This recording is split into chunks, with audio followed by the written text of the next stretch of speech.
भारत के सभी राज्यों की खबर SNS न्यूज चैनल पर, खबर जो आपको रखे सबसे आगे। नमस्कार, मैं सीमा हरडे, खबर SNS में आप सबका स्वागत है। आइए देखते हैं महाराष्ट्र की सुपरफास्ट खबरें। जरांगे पाटिल मराठाओं को एकजुट करने और आरक्षण लेने के लिए शहर सभाएं कर रहे हैं। इसी बीच वह मंगलवार 21 नवंबर को मुंबई से सटे और महाराष्ट्र के मुख्यमंत्री एकनाथ शिंदे के शहर ठाणे पहुंचे। यहाँ भी उन्होंने एक जनसभा को संबोधित किया। पाटिल ने अपने भाषण में कहा कि मैं मुख्यमंत्री के शहर आने से नहीं डरता, भले ही मुझे रोकने की कोशिश की जाए।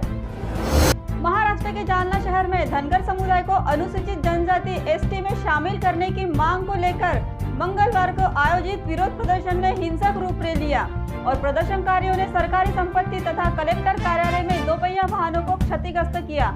हालांकि किसी के हताहत होने की कोई खबर नहीं मिली। मुंबई की एक अदालत ने शिवसेना UBD के नेता संजय राउत द्वारा दी गई मानहानि की शिकायत के सिलसिले में भारतीय जनता पार्टी के विधायक नीतेश राणे को मंगलवार को जमानती वारंट जारी किया, क्योंकि नीतेश राणे मंगलवार को अदालत में पेश नहीं हुए। अदालत ने पिछले महीने नीतेश राणे को समन जारी कर पेश होने का निर्देश दिया था। महाराष्ट्र के मुख्यमंत्री एकनाथ शिंदे ने धूल और वायु प्रदूषण नियंत्रित करने को लेकर उठाए नए कदमों की समीक्षा करने के लिए मंगलवार को सुबह मुंबई के कुछ हिस्सों का दौरा किया। उन्होंने कहा कि शहर के स्थानीय निकाय को निर्देश दिया गया है कि जरूरत पड़ने पर कृत्रिम बारिश कराई जाए। मुख्यमंत्री एकनाथ शिंदे और पूर्व मुख्यमंत्री उद्धव ठाकरे की शिवसेना विधायकों की अयोग्यता से संबंधित याचिका की सुनवाई का आज दूसरा दिन।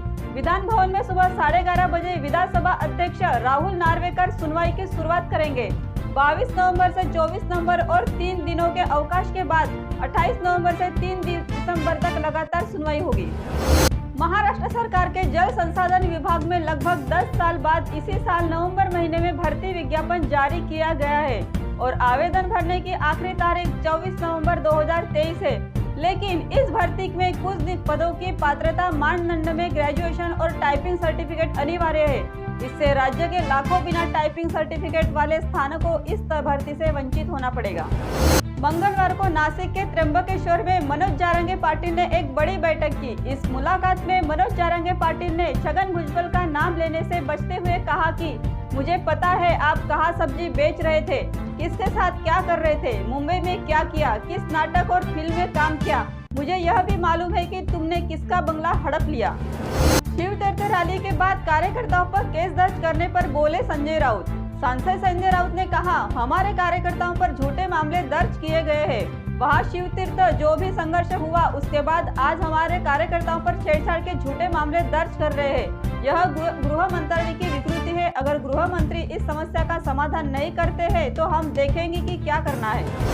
बीती रात उप मुख्यमंत्री अजित पवार ने अपने सरकारी निवास स्थान पर देवगिरी बंगले पर अपने गुट के विधायकों सांसदों के साथ बैठक की। बैठक में छगन भुजबल भी शामिल रहे। सूत्रों के मुताबिक बैठक में अजित पवार ने विधायकों को मराठा आरक्षण को लेकर विवादित बयान देने से बचने को कहा। इस दौरान छगन भुजबल ने अजित पवार के सामने अपनी बात रखते हुए कहा कि मनोज जारंगे पाटिल भी दूसरों के लिए सही शब्दों का प्रयोग करें।